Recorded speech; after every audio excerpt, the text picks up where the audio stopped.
பக்கத்திலே சோடி என்று வந்தவளே நூல் புடவையில் ஒளிஞ்சுக்கிட்டு நினைச்ச தாளம் போடணுமே.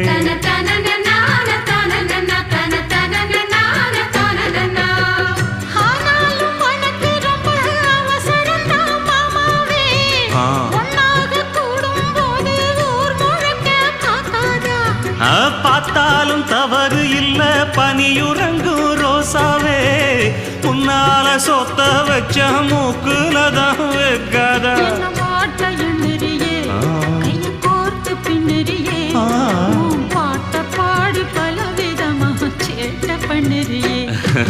செங்குருவி செங்குருவி காலமட செங்குருவி சேல கட்டி மாமனுக்கு மாலையிட்ட செங்குருவி.